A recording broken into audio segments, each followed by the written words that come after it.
Hi. Hi. Hi there. Hi. Hi. Hey, Nora. I'm Nora McInerny, and this is Thanks for Asking, a call-in show about what matters to you.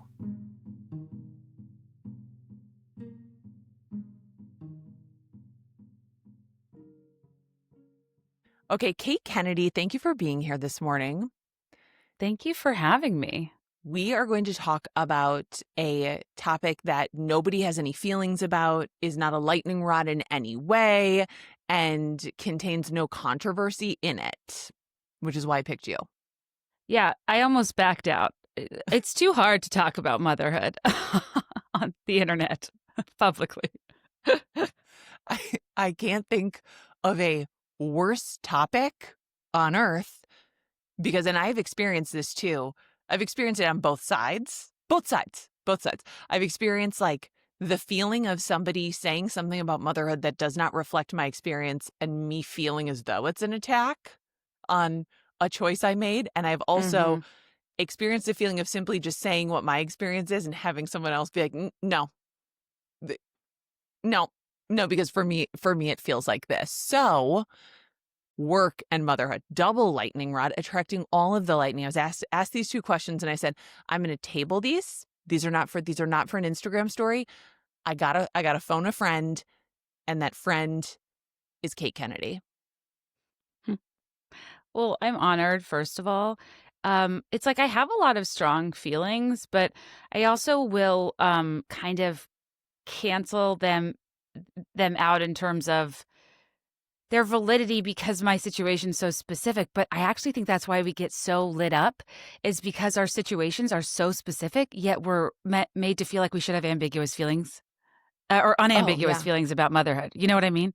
Yeah, and our situations are so specific and then they change so quickly. I don't know if you've experienced that yet. Teddy's a little over 2, right? And yes, things change so quickly that I will feel like I have everything in control and I'm doing absolutely everything right. And then without notice, we are in like a completely new part of the board game and I don't understand the rules. And now I have to rethink the way that everything is working and the way I'm working. Oh, yeah. I my like take on motherhood as a whole in its entirety, tip to tail. When I had an 8-month-old, I was like, crushing this, not so bad. What's your problem? I went on tour for 3 weeks. He couldn't move. I know. And he slept. And some people's babies don't sleep. But now I'm like, oh, I'm not a lifeguard anymore. I don't just watch him. I need to like, we got to engage. He's all up in my grill. It's just like a totally different situation that I feel so differently about. And yeah, I think that's why the hot takes are tough, frozen in time, because yeah, we immortalize our feelings on our podcast, but it's just like not how I feel anymore. Yeah, I also remember the lump phase. I was also blessed with what I know are easy babies. Yeah. Like they slept when they were supposed to sleep. They ate when they were supposed to eat. And it was still hard. And it was still hard. And also I was like, I don't know, like, I'm. Yeah. Like if I'm having trouble with a baby that sleeps and eats, imagine. Like, Imagine. But yeah, I worked while I was, this is not good, right? Looking back, but when Q was like 2 days old, I was in the studio recording a podcast because my podcast had not come out yet. I knew from experience in the corporate world that when you come back from maternity leave, your job might not be the same. Your career might not be the same.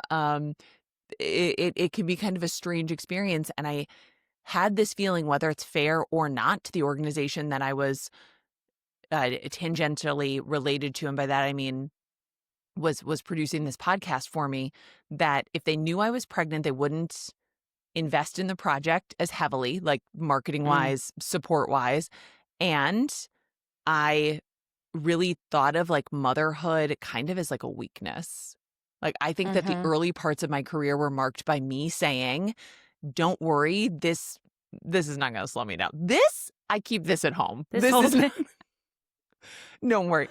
And I can't lay all the blame at anybody's feet, but allow me to at least lay some of it.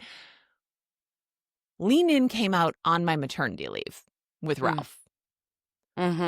And I read it, zero critical thinking. I said, yes.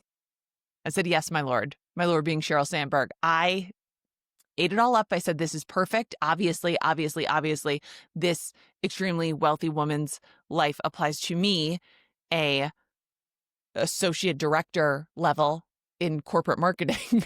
Yeah, I got to just You're just bad at with a negotiating, husband. Nora. Be Yeah, better at negotiating. be better. Just like show up. Oh, your husband is also dying. Okay. Well, guess what? There's like PowerPoints to write. And I truly was like, hell yeah, girl. I will get back in this pencil skirt after 6 weeks. I will drop this baby off at the corporate daycare outside of my corporate office and I will lean the fuck in. And that is what I did. It will not land well amongst your listeners. Ladies, smile. Smile more. Ladies, Talk would less. you mind just smile more? Smile more. That's not what I mean. That's exactly what she means. Kate Kennedy wants you to smile. Kate Kennedy says don't stand up to sexism in the workplace. I almost backed out. My camera's not working in the cords. Oh no. I mean, obviously parts of that book were helpful to me. I think that I needed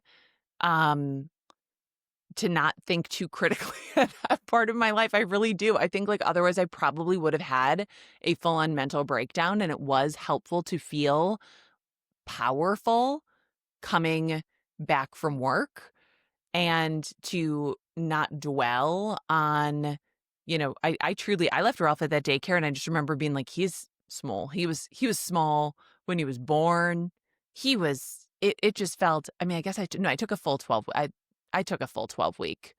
Only 6 of it was paid though. That's something that was not brought up. That's something that was not brought up in Lean In is he was 12 weeks old, so 3 months, and there was a baby there who was the minimum age that they would take at this daycare was 6 weeks. And that baby was so little. And I just remember they both started on the same day, just looking down and being like, oh, I know. Also, you had corporate daycare. That's a win. I mean, it was do a you think that different company still has corporation. that? No, it was not. It was they had built their corporate headquarters and then another corporate daycare, like, probably private equity run chain daycare had opened up in the same parking lot so that all those moms could like stay at work. And like this issue is really uniquely American. And you were self-employed though when you became a mom. I was, and I'm glad you have the perspective of going back to a corporate job, because I do think that is it's a different situation, but like all situations have their upsides and downsides. I just didn't feel like I was in a position to go on maternity leave. Self-employment is a weird constant hustle where you feel like a break means you're forgotten. A break also means you're just not getting paid. I tried to pre-record episodes, but at the end of my pregnancy, I was very unwell. I had preeclampsia. I couldn't even speak. I couldn't. I was so out of breath. And yeah, I was self-employed, and that comes with its own set of weirdness, I think. Did you feel when you went on your maternity leave as a self-employed person, like, did you feel like you almost like couldn't do it or like you had to justify it in a different way? Couldn't do the leave. Yeah. I just couldn't. The idea of just electing not to get paid was a bit overwhelming for me. And I think I also, in going through such physical and emotional, mental changes, I was almost like rushing and grasping at ways, like means of normalcy. And I think like getting back to this podcast and like not talking about motherhood was almost an attempt for me to like strike balance, which is the ultimate lie, right? Like no one's ever going to achieve that. And attempting to seek it, I think, makes us make decisions that where we're just too hard on ourselves. And I think I went back too quick. I don't think I took enough time off. And I don't actually, I wish I kind of let myself sit in and like accept the changes instead of be trying to oppose them, because your life does change and that's okay. Yeah. And also though, it's like there is almost this strange pressure, and I couldn't identify like where it came from, to not let motherhood change me or to almost act as though it hadn't. To kind of like be a little bit like unbothered about it, which is strange, you know? And I felt that way when I went back from like my corporate maternity leave back to work. Like I couldn't appear like I was like, like a mom. Like I'd had a baby, but I really did feel like I should keep that part of me separate aside from, needing to, try to, get the one pumping room that was available at this office, a few times a day, which sometimes would be filled with a man taking a phone call. So I can't.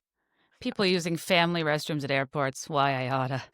okay, we're going to get to our questions. The first one is from a newish mom. Her maternity leave is about to end. She said, I have so much anxiety about the end of my maternity leave. Do you have any advice? I think there's so much that goes into that anxiety. I'm curious if she isolated any of the No, Kate, and I feelings. didn't ask any follow-up questions. Okay, I just So I'm got this in an curious. Instagram question box. Okay. Well, it's like to validate that anxiety. It's like there's so much. The logistics are impossible. You're kind of grieving a loss of time with your baby. You kind of feel weird about wanting less time with your baby. There's guilt. There's reevaluating your priorities. I mean, there's so much that you're forced to reckon with while going through still a major life change. Because if you do have leave, it's probably not very long, and even if it is, it's still complicated.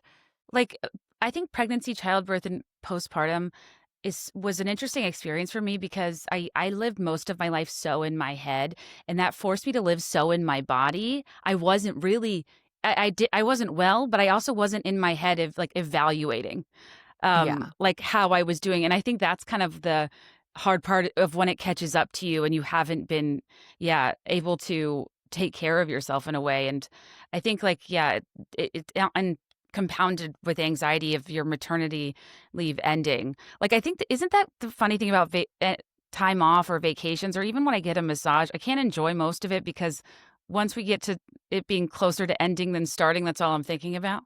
Yeah. And I'm thinking about like what I'm supposed to be doing next. Yeah. And and also like, did I enjoy this? Yeah. Did I enjoy this? Am I That's me on every enjoying this? vacation. I'm like, but did I have a good time? Like And mat leave is the farthest thing from a vacation, by the way. farthest thing from a vacation. And yet people will act like you were on a vacation and not on a, a healing journey while also a caregiving journey, while also a, emotional and time management and physical management journey. It's not a journey at all. You're actually, for the most part, I was very, very much stuck in one place. The advice that I got that I think was really helpful, I got it from another mom at work. She said, don't start on a Monday. Don't go back on a Monday. Go back on a Wednesday. Oh, that's interesting. I love advice like that. That's so specific. It was so specific. And I was like, that actually makes a lot of sense. She was like, don't do a full week to start, do a half week. And like take your baby to daycare, but take your baby to daycare that full week. Right. And that was not convenient to me. Well, like, that's at all. interesting too. That's really but good she's like, specific advice.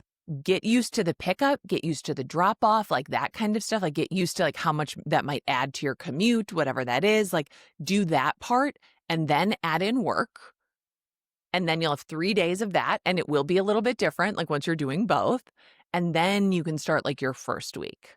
So that was like actually very, very, very helpful advice to me, was like, don't just go like 0 to 100 and expect it all to be the same.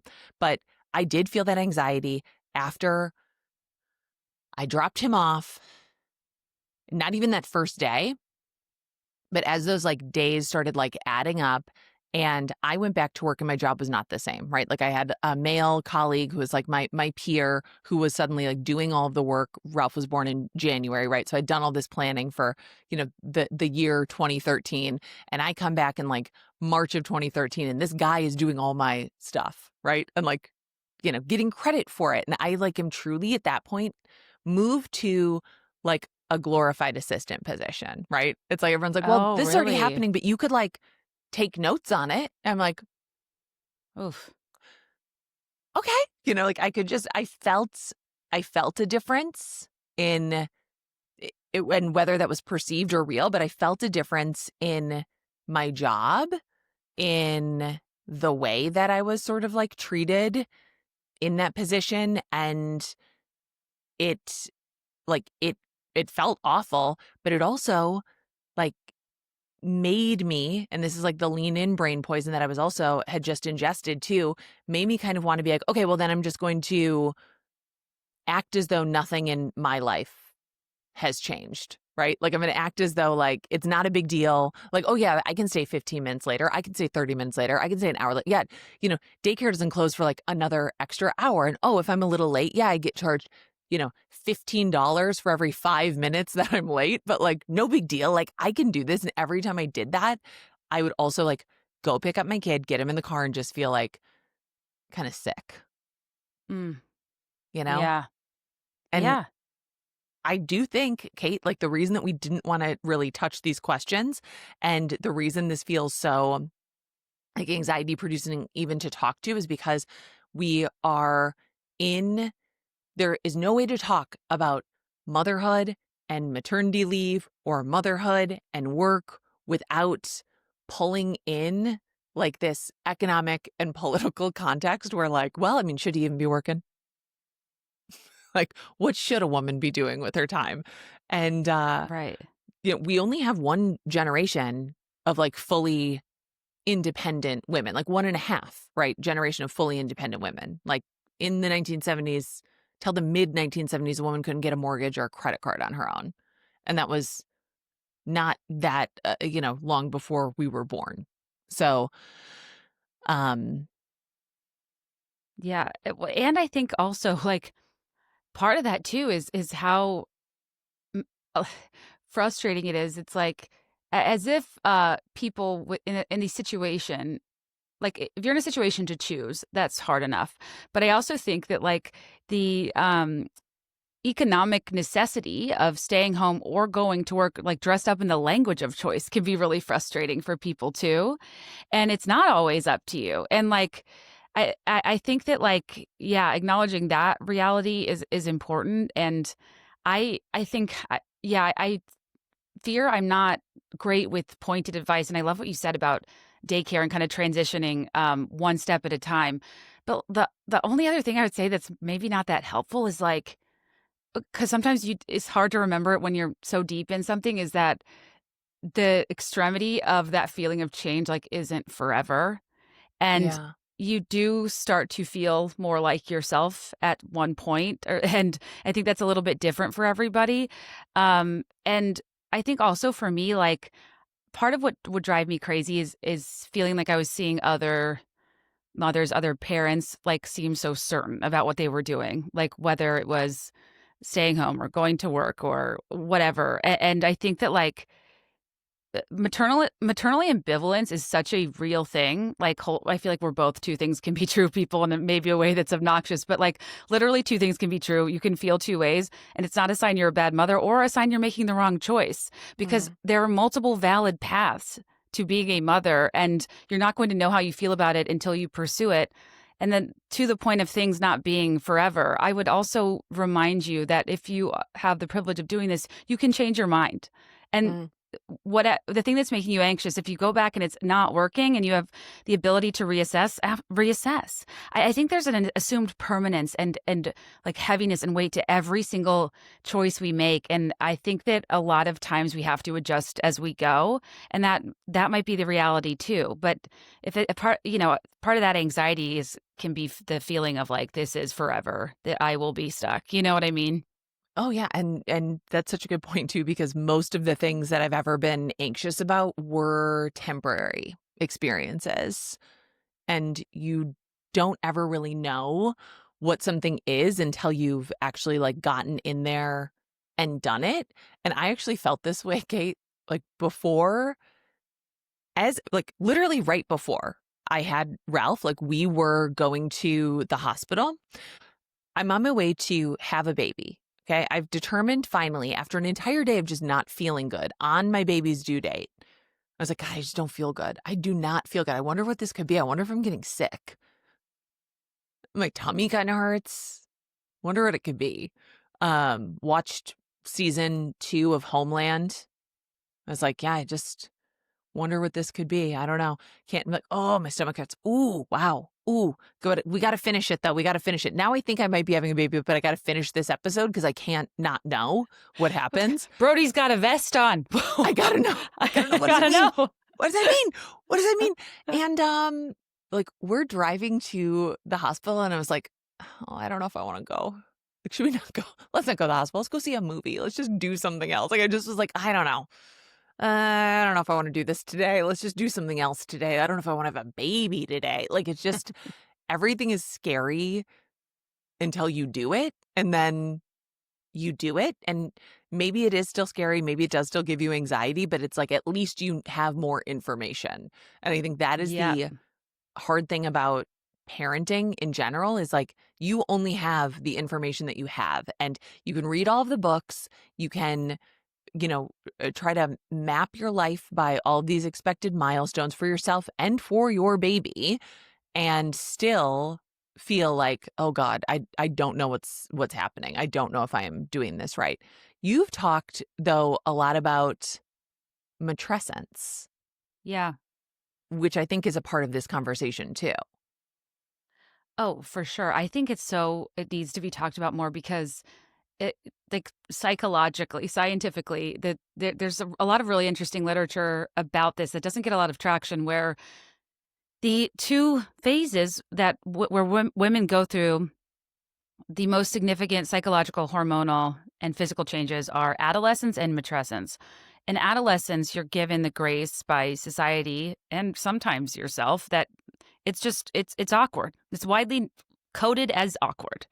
But mothers are supposed to take on this new role swimmingly as if it's what they were made for.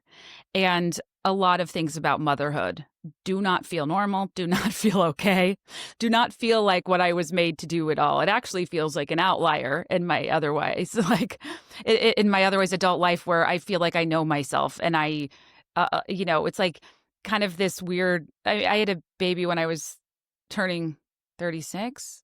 Yeah. And I remember thinking, go figure. Like the second I really feel like I've settled in, I'm confident, I'm good at my job. It's almost like the awkwardness from my youth didn't really fade until the age I decided to have a baby, and then I was questioning everything again and relearning everything. And that's almost frustrating. It's almost like why adults don't take on new hobbies. Like I hate being bad at stuff, and I kind of felt bad at being a mom because it took me a while to get used to it. And yeah, I think matrescence, just like remembering, it's not like you in your head that needs to decide how to feel one way about this or to be less anxious. Quite literally, you're going through changes that are inevitable, unpreventable, and just biologically there. And sometimes that helps me be a little easier on myself, I think. And I'm also really interested in matrescence too, because I was very unsure about kids, and I kind of wrestled even aloud publicly with being on the fence on my podcast. And I think because of that, I didn't have a ton of like really set expectations about what it would be like. Like I didn't really dream of it. I didn't expect, I wasn't around babies that much. Like I didn't know what to expect. Part of me thinks that might have helped me out because even when I gave birth, I wasn't kind of coding it as, was this beautiful enough? Was my suffering beautiful?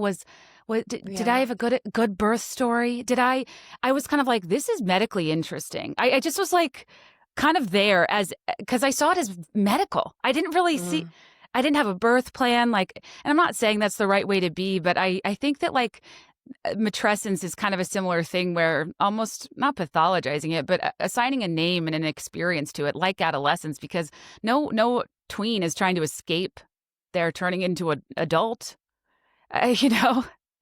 And I think there's like a level of acceptance that helped me out with like, yeah, I'm going to go through these changes and it's not forever, but I also can't do anything about it. So I'm not going to beat myself up about, just going through something major. Yeah. Isn't that wild though? It's like 3 months after you have a baby, like that, hormonal transition is not even close to being done. No. And then you just kind of have to, slip back into your pencil skirt, go make a PowerPoint and kind of like pretend like it is. And like, of course, that would be anxiety inducing. Like, of course, there would be difficulties in there that you couldn't possibly predict, like. I'm sorry. Could we also talk about that? You, when you were in the corporate world is amazing because you've brought up pencil skirts twice now. Are people still wearing pencil skirts? I hope especially after giving birth. They're when coming dared. back, baby. I don't know if you've seen current J. Crew. The 2010s are back. We did not. The trend cycle is cycling so quickly. They were like, bubble necklaces are back, Kate. And I did a bad thing when I donated mine in 2021. Okay, I should have said, these are coming back. These are coming back. We're talking statement necklaces. We're talking pencil skirts. We're talking jewel tone blouses. Everything is back. Okay. And the one thing I really, really enjoyed about the corporate world was getting dressed in a way that misrepresented the work that I was going to do and my level of importance. Oh, I think my favorite genre of fashion is like, the businesswoman. Like, I remember being at Limited too and thinking I couldn't wait to wear clothes from the Limited. Oh, there's something costumey about a pencil skirt and a blazer that is forcing me to act more feminine than I am and masculine at the same time. It's asking me to act as though I know what a stakeholder is, because for a long time I did not, and I was like, stakeholder. Dividends. I think that my boss would be like, include all the stakeholders, and I'd be like, you betcha. And just so who, from your perspective, who is that? Yeah. No, it also is two gals with fair. I don't know what was a leg wingspan called. If you're tall and you got long legs and you walk fast, there's no straight jacket for the thighs, quite like a pencil skirt. Where I'm like, am I scuttling? You are. This is me in a pencil skirt. You try to it makes you a clacker, like at Elias Clark in The Devil Wears Prada. You got to clack quickly if you're a lady, so they know you're coming. So many accessories. Oh, that was a beautiful time. That was a beautiful time to be going back on maternity leave, I gotta say. Just physically, I really did look good. Okay, and that's what mattered. I know. The idea of a pencil skirt after maternity leave is perhaps the most mind-blowing, like, societal expectation or fashion expectation I could think of, because it sounds so unrealistic to me. But you probably did what you could to make it work because it felt like an important part of your corporate identity. And I think that, like, it's I wish I could help relieve someone's anxiety. And I will also say too, I think we don't always talk about what's a normal and expected level of anxiety and what's a quite paralyzing, level of anxiety that I think it's very important to check in with somebody and to get help for, and to be mindful that, like, not every extreme you feel as a mother, new mother, pregnant person is normal. Like, and while I want to validate that being anxious is normal, I also want to encourage you to identify some boundaries for what is normal for you, and to be, just careful of not letting that get to a place where you're convincing yourself to not talk to anybody, to not get help. Because I think that can be a problem too. Like, toward the end of my pregnancy, I was quite sick and it was quite dangerous, but I didn't know what was normal. And like, everybody says pregnancy's miserable. Everybody says postpartum's miserable. But like, how miserable? That was always my question. Yeah. How miserable? How miserable should I feel? How anxious should I feel? How depressed should I feel? How much should I just be like bursting into tears randomly in the middle of the day? And I think the casual nature of like baby blues is a bit tricky. Yeah, that's true. Yeah, how are baby blues explained to you? Like, it's normal to be like, what did I just do? Why did I blow up my life? Yeah. I'm like, okie doke. Well, Okay. Yeah. good to It's know. normal to feel like, look at this beautiful child that you know, prayed for, just the miracle of human existence and think, ah, Right. Not for me. eh, yeah. Return policy. Not like I want to. I'm just saying, like, do I have options? Oh God, should I have done this? Right? Like, Right. and also, I will say, I think the smartest thing anybody has said this morning is like, all of it's temporary. Like, you really only ever have to do something for the first time once, even if you have multiple children, right? Like, you'll only ever do this version of like ending your maternity leave once with this like one child. And especially if this is like your first child, I think that we're not very comfortable with acknowledging like we're new at something. Like, we're really new Yeah. at it. Like, you've had a job, now you've had a baby. You've never had a job and a baby together. You've never had to do this. Like, it's okay if it's not perfect. It's okay if, if like you have like some level of regret over something. I don't know. I feel almost lucky too that, you know, 2013, yes, there was social media. Yes, there was Pinterest. Yes, I still felt like I had a lot of inputs into what motherhood should look like, but nothing compared to what it is now. Like, I was not following, parenting influencers, motherhood influencers. Like, I wasn't, seeing like, come with me to drop my baby off at daycare before I get back to the corporate world. Like, I wasn't seeing those kinds of things. I was really just seeing my own friends' experiences. And guess what? Everybody that I knew in 2013, we were all going back to work. Like, I did not know anybody. I didn't know anybody, period. That's not true. Now I remembered somebody. Okay. I only knew one person who stayed home with their baby after having a baby in 2013. Like, that was my social circle, was women getting back to work. And that was, as you pointed out, Kate, like, it was a choice, sort of. It was like a necessity. Like, none of us, Yeah. in our early 30s were in a place where there really was any other conversation to have other than, well, we want a family, and we are also, kind of at that point in our careers where like things are starting to like really take off.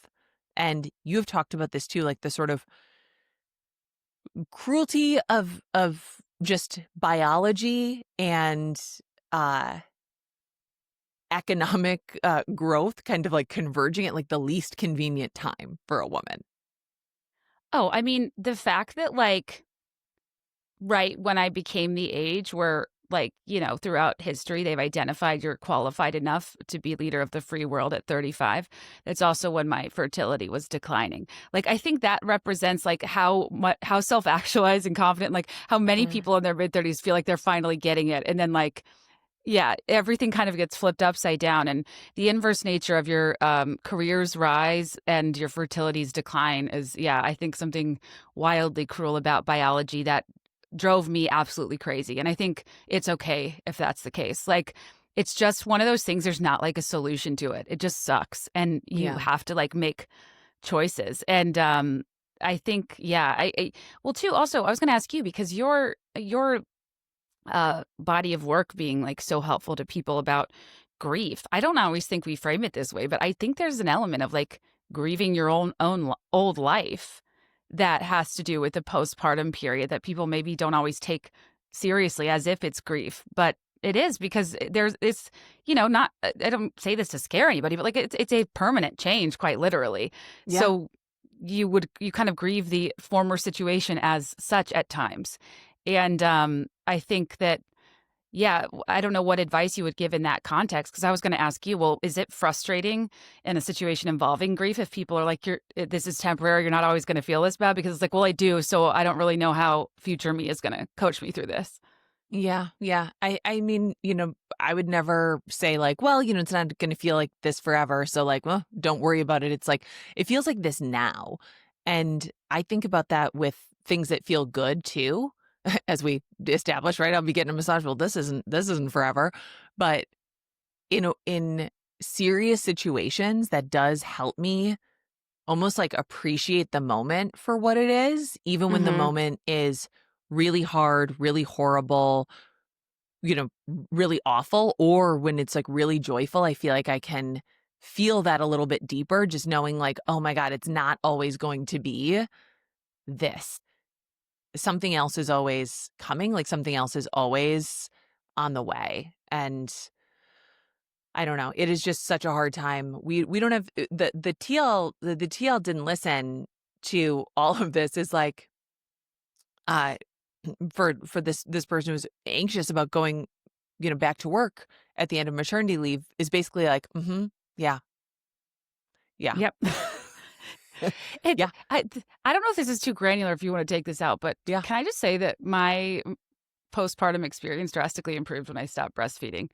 Like, Oh, I think that yeah. women have to, like, also, like, yes, it sucks. Mm-hmm. And if as much as you can evaluate the parts of it that are most draining and difficult for you, and if there's any adjustments that can be made, do them. Like, Yeah. I think that it was an interesting experience I had is I got hospitalized again after I gave birth.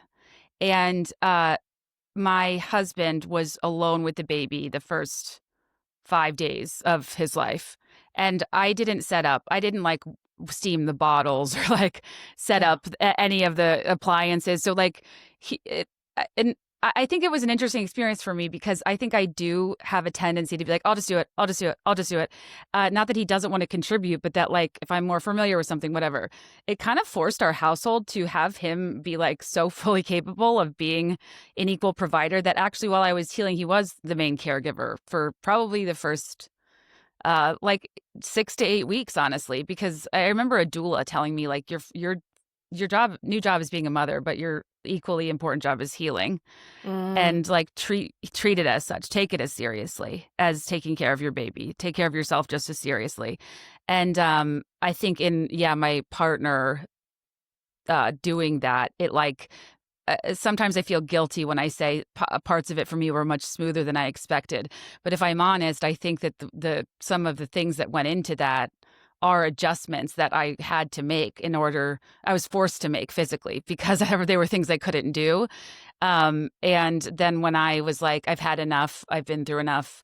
Breastfeeding it was the thing that was draining, and the reason I couldn't get a full night's sleep, and the reason I was waking up. And I don't know, that was the right choice for me. It might not be for another person, but it's interesting to see what levers really change things, and what is what it is, you know. yeah.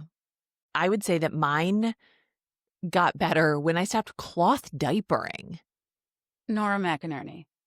I was in a weird place. I was in a weird place, okay? He was so small, it didn't work. They leaked everywhere. Everything was disgusting. I was like, I'm not doing this. Like, this is so stupid. Like, and I was only doing it because like a woman I knew who I perceived as like better than me was doing it. And I was like, what am I doing? I don't want to do this.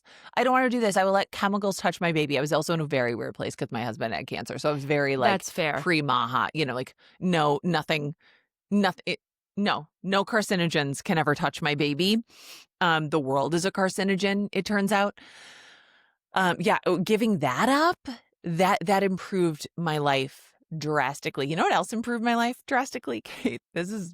Someone's going to hate me for this one. I never heated up a bottle. Yeah, I didn't do that for that long because I didn't notice a difference in terms of, I guess some babies have it's Yeah, comfort, discomfort, gas or not. I'm not sure. I don't know. I shook up that breast milk from the fridge, popped it in his mouth.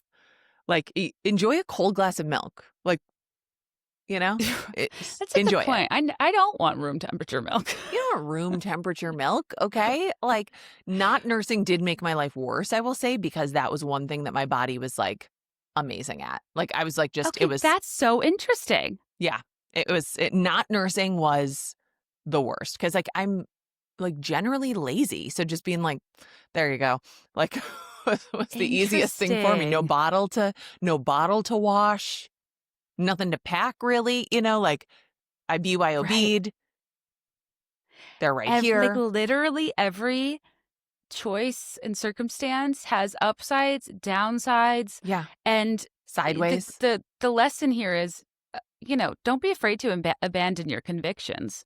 Like, I think we all Yes. have very hot takes going into being new mothers about Oh my what is God. right, wrong, what we'll do, what kind of mother we'll be, and Yes. I just everything it's an experience you can't adequately anticipate. I'd also say there was a lot of joy I wasn't prepared for. It's Yeah. going to be a lot of both, and I think that also I remember too, like I. Uh, I was 3 weeks postpartum and I needed to get out of the house and I needed to feel like myself so badly. And I think I was still in a diaper. And I went to a Jonas Brothers concert. Just popped on over to Wrigley Field, went to a Joe Bros concert. And I Oh remember yeah. people in my DMs telling me I was a bad example for women. And I remember thinking, I'm an example for nobody but myself. And I wanted to hear the song Waffle House in person because at that point in time, I thought it might be a classic. It wasn't, but I'm glad I went. You are a bad example for women. I say that about you all the time. Anytime someone Yeah. brings up Kate Kennedy, I say the woman who went to a Jonas Brothers concert when she was 3 weeks postpartum. Her? Yeah. If Is that what you mean? Jen Affleck is Dancing with the Stars, I mean, we do what we can. We with do what we can. with the circumstances can. we're in. We do what we can. So, yeah. So, hopefully that helped nobody. Okay. Because Yeah. now we're going to get into the controversial question, Kate. And this one is a do. So I got a DM that said, I'm on maternity leave with my second child. My job is uninspiring. I don't really want to go back. What should I do? And I said, will you tell me a little bit more? And she said, 4 a.m., wake up with the baby, gave me a chance to write some of this down. My career has always been something important to me and something I've wanted to continue to build. I'm 9 years deep into a career in public service, which is something I'm so proud of. It has always been very fulfilling work, and I've truly felt that the work I'm doing matters and I'm making an impact on this world. Until now. About a year ago, we had a change in administration at work, and suddenly I'm just frustrated all the time, and I feel stifled, and like the value I used to bring to work has diminished. Okay, not the end of the world, maybe just time to get a new job. Everybody switched jobs. But compound that with the arrival of baby number 2, and I'm suddenly thinking, what if I just don't get another job? What if I stayed home and was just a mom to my kids? Can I even do that? This is literally something I never even considered before. There's no question I would go back to work after I had my first baby. I loved my job, but now I don't. And I think the reality of just how spread thin I and my husband have been managing 2 full-time jobs, shuttling back and forth to daycare, managing the house, the dog, putting dinner on the table, etc., has me questioning if the solution to a better life is not a new fulfilling career, but maybe no career at all. So maybe I just take some time off, not forever, maybe just a year or 2 or a couple more. How long can I reasonably not be working before all I've built up so far becomes irrelevant to the job market for future career prospects? Obviously, money is a concern. Husband and I have always been comfortable, and we could get by on one salary, but we would need to be stricter on budget and make some cuts. What if we don't want to live that way? Well, I regret not being able to give my kids the extras they currently have because I chose to stay home. Husband and I have generally been equal in terms of earnings and responsibilities in parenting and duties around the house, and this would obviously shift drastically if I was a stay-at-home mom. Just concerned for how this will affect our relationship. I don't want either of us to resent each other, but just writing this out has made me feel better. That is so it's so many moving parts. So many moving parts. How could you ever be tasked with feeling like unambiguously certain about what you should or shouldn't do, for one? Um I have some thoughts, but do you have an overwhelming gut feeling or response to this? I mean, I'm gonna kill this camera. God damn it. Okay. I tracked emotionally through this whole thing.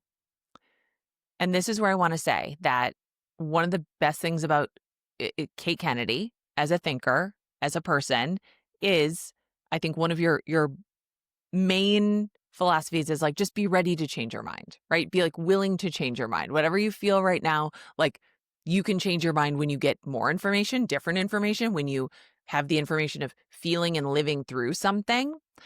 I have felt all of those things, not when the kids were babies, but I would say like in the past 3 years, right? I think especially as we have a blended family. So the big kids are big kids. Now they're adults now, right? Like Ian's 24, Sophie is 19. Um, Ralph is 12. Q is 8 now. I would say something about Ralph entering middle school, which here where we live is 5th grade. Don't get me started on that. Not okay. Something about that. I felt all these things like, what am I doing? Like, why am I doing all of this? Like, shouldn't I just be like here with them? Not because like my work isn't fulfilling, but also just because I feel like time has just moved so fast. And now I just kind of like blink and 2 kids are out of the house. 2 kids will be out of the house. I am an excellent future tripper. I love to do that, right? I love to, Mm, I get such anxiety when I see a post on Instagram, Kate, that says only 12 Sundays till Christmas. I think, great, I missed Christmas. I hate those things. When I Ugh. see posts that are like, we just get 18 summers with our kids. Okay, well, you know what? We just had a 24th summer with Ian. So I beg to differ. And yet I'm like, oh, that's true. That's true. Anything I I see, I know. go, that's true. That's so true. That's so true. Right. Someone says, wow, like it's so great to have a fulfilling job that does something for you, emotionally and gives you purpose in this world. That's so true. God, the most important thing that you could ever do is, be home and raise your children. That's so true. Man, women can't have it all. That's so true. Women can have it all. That's so true. Right. Right. Like, It's all true. And I it's all think true. I I know. And like I also just my a small piece of advice I have for mothers is like don't listen to country music, and if you hear you're going to miss this in your head, remember Trace Atkins also wrote Honky Tonk Badonka Donk, and we cannot take him seriously. My other piece of advice would be I am very change your mind oriented. I'm very, but also I'm very like youngest child, follow your dream. Like I don't know, sometimes my advice is really genuinely bad and impractical. But I think that I, I actually for this decision I would pause at saying, don't worry, you can change your mind. Because the reality is, leaving a career is easier than re entering. And you have to ask yourself hard questions when you're making such a serious choice. Mhm. It's not breezy. You can. I want to validate the uncertainty and that there's never going to be like a fundamentally right answer. But per the conversation about stakeholders, I feel like with situations that are very split, you can get yourself to 51% or more one way. And I think you have to run the numbers on your income. I think you'd have to talk to women who made this choice a few, several years ago. Ask yourself about your support system. Like I think that if there's anything I've learned from having in a different context, drastic career choices and feeling like I regretted them or not. The thing I'm always asking myself is, am I running toward this thing or am I running away from this other thing? Can you ask yourself are you leaning toward staying at home and being with your kids and that being more of your role, or are you running away from a job you don't like, a career that's no longer satisfying, so on and so forth? And I don't know, I don't know if that's bad advice or not, but like I think it's important to be honest with yourself and kind of I don't know, examine your motivation a bit more. Like I believe in validating situations that just are hard, but I also believe in exploring your uncertainty and seeing what the kind of root cause of it is and how that relates to the choice you're making. Here's something that I want everybody to consider. This is something that I want to, I want girls to consider when they are on TikTok and they see women saying like, this is a day in the life of a stay-at-home girlfriend. This is a day in life of a stay-at-home wife, who doesn't have kids, or a stay-at-home mom, whatever it is. Like, one, if somebody is posting content, they are working. Right. Especially if they're monetizing that content, they're working. That's a job. So yes, Yeah. they're at home and they are a work at home, fill in the blank. Second Mm, is that is and always has been labor, right? To be a stay-at-home mom, to be a stay-at-home dad, to be a stay-at-home parent is labor. It is valued at, oh, I should have looked this up, but I believe it's valued at like, the value of having somebody to stay home with your kids, clean your house, make your food, do your grocery shopping is like $200,000 a year, right? Like right. it is a lot of labor. It is a lot of work. And there is a real cost to it as a woman like you mentioned, like the off ramp is easier than the on ramp. And you are not just, missing out on like whatever your income is. And I know, a not insignificant number of women for whom work, whatever they made in their salary would basically just be going to daycare, to childcare, to Yep. whatever it was. Funny enough, like that equation never applied to the husband. Right. Isn't that crazy? Isn't that crazy? Isn't that crazy? That never came up. That never came up. But you're not just missing out on that income. You're missing out on, the compound interest of having a retirement, of like any semblance of financial independence. And that's fine when things are going well. When things are going well, you value your partner values you. I Mm. have seen many marriages end, and even marriages that end in a way that you would not think would be contentious. You will see an instant change, or you can see an instant change in the way that that labor is valued. These same women who, believed and were also told that this is the highest calling that a woman can have. Oh my God, this is so valuable. Thank you for doing this. Are now, when the marriage is over, now they're freeloaders. Okay. Ugh, God, yeah. Now what they did was they latched onto a man and they bled him dry. And I'm sorry, you don't deserve, dude, anything more than just like the basics of child support. You think you deserve spousal support to do what? You're not married to me. And that is not something anybody wants to think about when things are good. It's not. And that is absolutely when you should be thinking about these things and when you should be talking about them. That should be, I would say, the first part of this conversation is not like, can we afford to do it now? Like, can I afford to do it in the future? And I am a big proponent for, and literally no one wants to think or talk about this, I'm a proponent of a post-nup in these situations. I really Hmm. am. I think the most important thing that you can do as a woman financially is to get it in writing. Get it all in Yeah. writing. And if you are like my husband, a man who's going to stay at home with the kids, get it in writing. Get it in writing. Because we decided as a family, right? Like something has got to give. This is 2019. It's the summer of 2019. Kate, Mm. you knew me. My life had never been better. Maybe you didn't know me. I don't know how long we've known each other. Look, No, I did. Yeah, I did. yeah, we did. I Yes, we think. did. You knew me. Okay. My career had never been better. Okay. Podcasting was on the up, up, and up.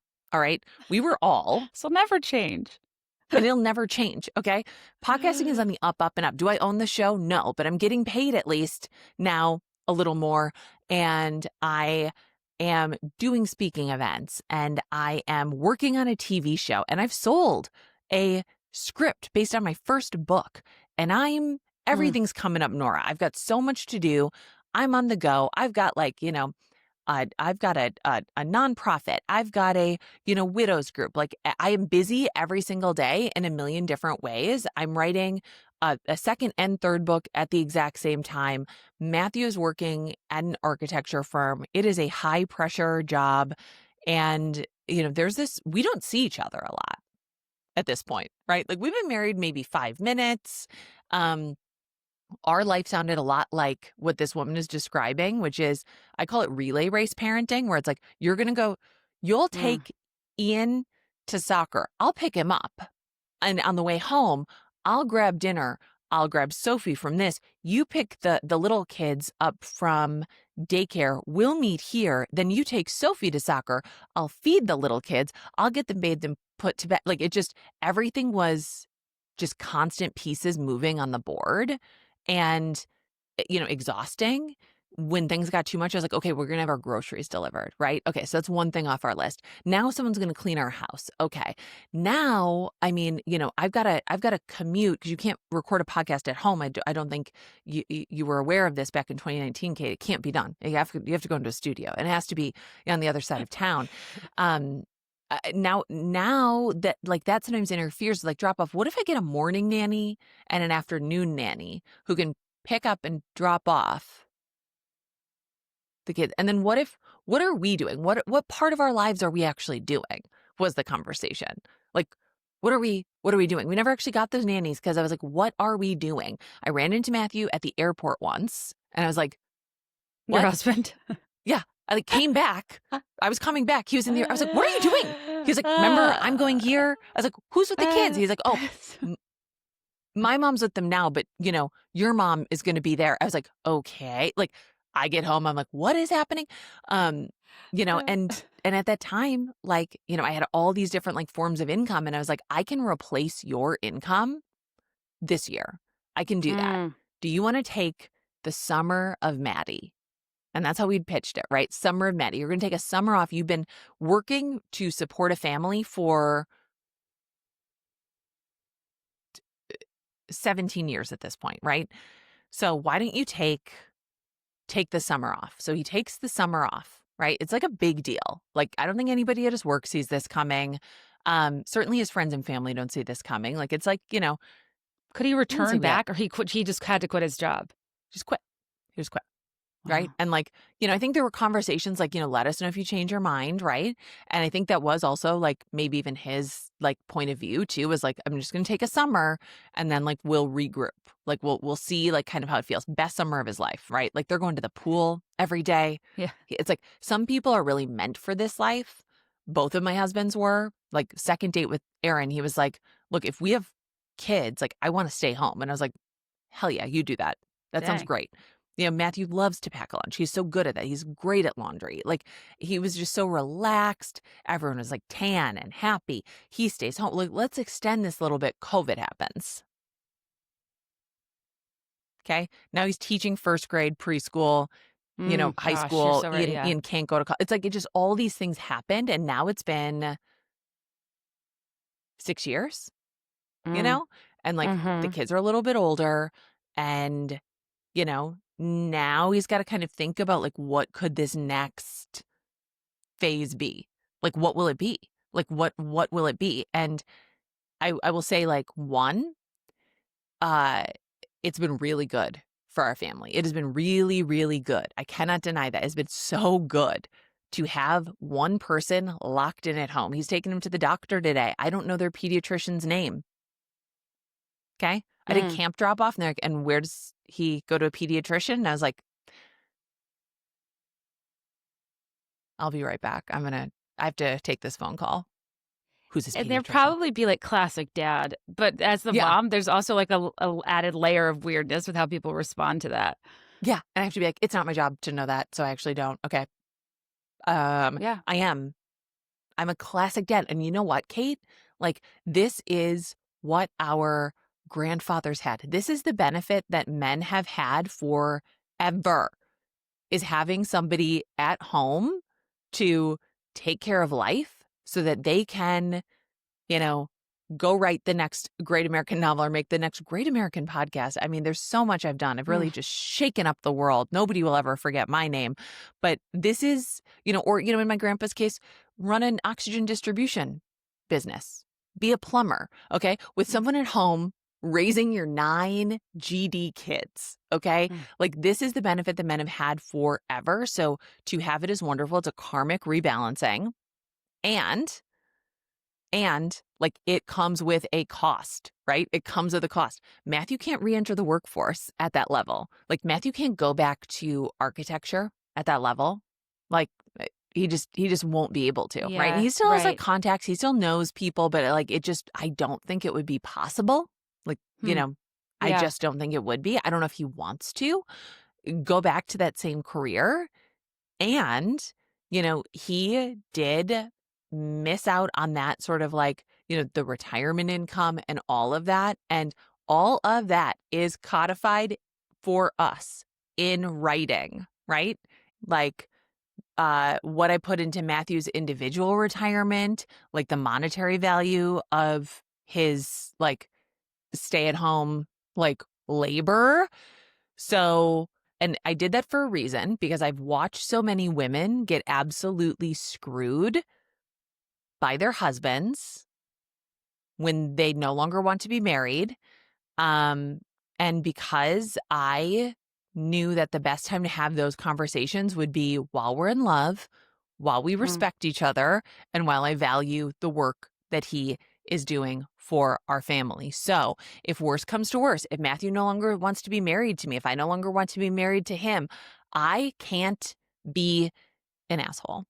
You know what I mean? Like I can't, because we already agreed, we already signed something, and it is all written out. Like, so he has like his own money still, he has his own retirement still. Mm. And that was important to me because I never want him to feel as though he is sort of trapped in this role, the way that I do know many women throughout history have been trapped in this role. And I'm not saying that is not like, I'm actually saying this is such valuable work. This is, you Yeah. know, it's so important that that is important to me. Like, right? It can't just be a handshake deal. It has to be a written out deal. And what I think is often missing from these conversations online is like marriage can certainly be romantic, but you know, my dad always said, if you want romance, watch a movie, read a book, okay? Because marriage is partnership. And to me, like marriage is, I mean, it's mostly been like a strategic partnership, you know, like it is synergy. Like, why did people get married historically? To, you know, expand or consolidate power structures.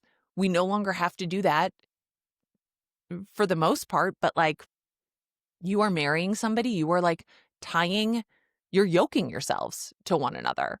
Like it is a legal agreement. Know the legal ramifications of marriage in the state that you live in because they vary. Like you are signing a business contract when you get married. And if you stay home with your kids, that arrangement is changing and that should also be legally documented. That's the most important thing I have to say. That's the most important thing I have to say. I can't tell you if it's the right choice for you. Just whatever choice you make sure that it is valued and in writing. Yeah. That's really good advice, Nora. I you know, it's like some questions about motherhood and like you know, working, not working, feel a bit emotional and existential.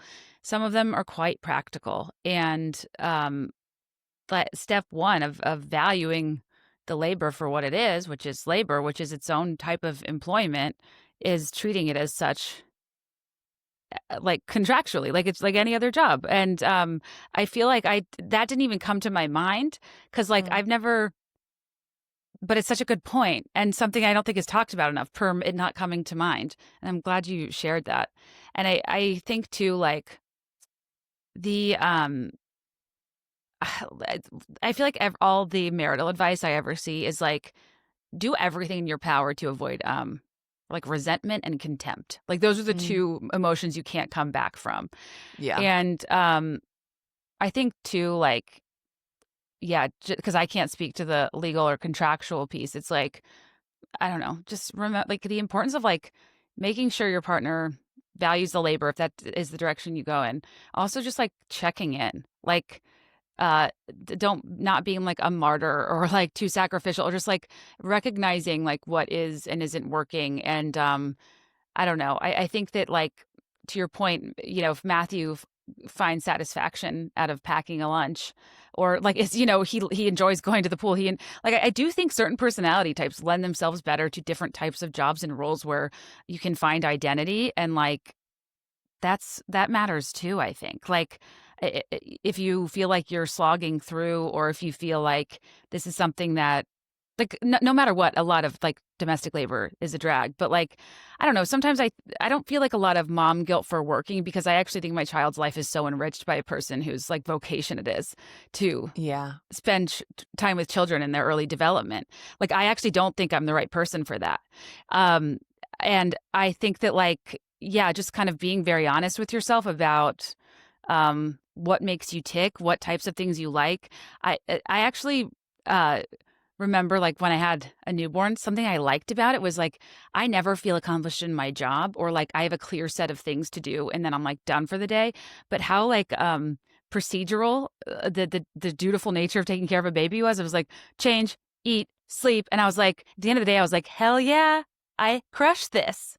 Toddler, different story. Not crushing it. Yeah. I don't know. I that's kind of abstract, but I would just only add that to like There's no some people really like doing certain things, and there's no shame to it if you do or don't like it. And some people are better at things than others. And Yeah. you've always talked about how Matthew's better than you at a lot of Yeah. these things. And Yeah. I think, yeah, talking to people transparently about your setup is probably tremendously helpful to people, because I don't think we always allow ourselves to take the these things as seriously as they should be taken. Because, yeah, I think that monetary value is really interesting too that you brought up. Yeah. It's like I'm not, I'm not making money the way that I was a few years ago either. And like you can adjust, right? Like, people are like hermit crabs, right? Like you expand into like the space that you have to fill. Like you can kind of like make anything work to a degree. And I can't remember where I was going with that other. I just, you know what? As soon as I said hermit crabs, I was mentally in that Instagram feed. I followed this girl who's like a hermit crab influencer on Instagram. And Yeah, I love a hermit crab influencer. she's like a hot girl who loves hermit crabs. And I love that. Like, I love when a just traditionally beautiful girl is like, what can I do with my platform? What can I do with this? Hermit crabs. I The love hermit it. crab industrial complex for parents that don't want to get pets is an important one. It is. I had hermit crabs. They were so gross. They smelled. I was like, they love me. They don't love you. They didn't. Mine Are, did not love me, I should say. I think this girl believes her hermit crabs love her, and I think that's great. Mine, it was not. It was not a mutual. It was not a mutual relationship. In that, wait, I was talking about. Okay. Oh, things change. Circumstances change. Do. you can grow to fill the space. Yeah. I was thinking about something. She said, like, will I regret not being able to give the kids extras? Will I, like, Oh yeah, and oh, maybe we should loop back to like the layers of this question, because I'm yeah, like the, forgetting the now. layers of this question. Here's one. Every decision you make is a financial adjustment. And I think that we feel an immense amount of pressure to be fulfilled by everything, to feel so good about every sphere of our lives. Like, I just everything with motherhood is going great. My marriage is going great. My work is going great. And I think if your work is not fulfilling, I think we have to normalize phoning it in and giving it only what it requires of you, and not a moment more. Not a Mm. moment more. Like, phone it in. Do the bare minimum of your job for as long as you can. Bank that money and find like fulfillment where you actually get it. Like, with the time that you have with your kids, with the time that you have with your friends, with actually pursuing your interests. And I also recognize that this is harder than ever because we are at this point in history where the wealth gap has never been wider, where it has never been, just so difficult to kind of keep your head above water. And it's all like so scary and so exhausting. And the more exhausted we are, the more we have to sort of rely on these things that are allegedly convenient, but also take away our ability to connect with the world around us. You know, every convenience-based app really does that. Like, when I was, and some people love having their groceries delivered. I'm not knocking that, but like, when everything that I was doing was sort of like meant to optimize my life, I was Mm. never more disconnected from Yeah. my life. And I don't know, I just don't think you have to give everything in your life 100%. And I actually think it's the more that we think about that, it might be impossible, might Oh, not be for possible. sure. Yeah. I actually think the one way I'll give credit to motherhood is like, I think if you're a person that, cares so deeply, whether it's about your work itself or cares deeply about just generally doing a good job. I think some of us just really Yeah. care about doing a good job at whatever it is. And I have to be physically removed from something to care less. Like whenever the answer is like you know, just try to care a little bit less. Like, you can quit your job or just care less about it. I was Yeah. always like, I can't. Like, I'm making my own problem kind of. Motherhood actually was the catalyst that forced me to care a little less about work for the better. And as a self-employed person, it feels impossible to do that. And a lot of my fears were about like not being able to perform or work at the level I was. And guess what? I'm not. I don't. And it's also okay. Like, it also helped. Like, if this person's also anxious about returning back to work because of how much of your being it consumes, I relate to that, and it consumes a little less of my being, and I think that that's took some time to accept, but it's also a positive thing. And to care less is kind of a gift about just our, like, yeah, fullest contribution to this. Well, she's in public service, so it's different. It's kind of like, so whatever your job is there any way you could finagle trying it out temporarily before it's Yeah. permanently? And the answer is probably no. I am going to Google after this why professors get sabbaticals, and like, I'm interested in like why some fields of Yeah. work do that and others don't, because most absolutely don't. And I think we'd all be better off for it. Yeah. But also, if you can't do that, yeah, it's like, uh, you're never, there's no like 100% like right decision for you, and getting as close as you can to feeling better about one side of it, I think, is all you can do with the information you have. And um I think, yeah, it's going to be like really different for everybody. But totally, when we're mostly asking like questions that are more existential and about identity, like that makes it like, it's like you don't know, like, and maybe we don't I have don't to know. assign value to like everything we do, and like what our job is, and like to a level, I think that the what does it mean of it all will drive you crazy, but the how does it like tangibly affect our life and lifestyle Yeah. uh is And it is a key. lot, like, when you have, like, just the part that really hit me is, like, um, how spread thin we are, managing 2 full-time jobs, shuttling daycare, managing the house, a dog, putting dinner on the table, like, there is so much to do, and, like, our jobs, motherhood, parenting, being a stay-at-home or even, like, working parent, whatever it is that sort of, like, never-ending cycle. Nothing feels like it is ever complete except for, Matthew tells me, a clean kitchen. Like, a clean kitchen at the end of the night is how he, like, shuts down, like, Mm, the day and his brain and, like, gets ready for another day. But for me, it's always like, you're just shoveling sand at the beach, like, the water's just gonna bring more in, like, it's just yeah, it's like, mm. good luck digging that hole because here comes some more sand to fill it in, and it's a lot. It is so much, and I really relate to that, just the relay race of it all, and, like, just when are we ever gonna, like, stop? When are we ever gonna just be able to, like, pause? I know. I just did an episode about adult hobbies, Yeah. and was like reading these really meaningful stories from people. And I know this sounds insane because it's like, cool, must be nice to have time. But people that have like read like academic research about like hobbies and stuff, and then like the importance of like assigning time to something you just do for yourself, as if it's as serious as a job or as serious as childcare or whatever. And it's an interesting concept that I'm like been thinking about a lot lately, because I've started getting back into hobbies to get myself off my phone because I have to be physically pried away from it. And Same. I think what you were saying about optimization is very much my story, like the 2010s optimization culture of an app for everything. Like, I didn't even have a car. Somebody else was driving me everywhere. Like, Yeah. I optimized everything I could because I was so busy. And the problem with that is it makes you more productive and therefore less present in your life. And even just, yeah, like sometimes the practice of like, uh, figuring out the things I can remove and do less of, to like just kind of force myself to be back in my own life a bit, has been important for me, because the feeling of like never catching your breath as a parent is a weird one, where you're like, am I even living my own life? Like, this stuff does matter to me. I do want to, spend time with my family, maybe not all the time. But I don't know. I think that like even just taking care of ourselves and recentering a smidge is like hard to Right, it's so hard. It's like remember. you're supposed to also, by the way, all these things, then you're also supposed to like cook healthy food for yourself, like exercise 5 to 7 times a week for at least 60 minutes, Yeah. like sleep 8 hours a night. But Dinner takes a lot of time. A dinner's like crazy. The fact that I feel dinner's so crazy. annoyed by it every day. Yeah.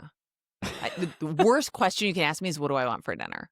I, I don't know. I've never had dinner. Every single night I'm like, Dinner again? Didn't we just do this? No, didn't we just do this, Nora? Didn't we just do this? We just had dinner. Now you're telling me we got to do it again? Okay. This is not at all relevant to this person's question. I'm like, get a hobby, girly. But Add one more thing.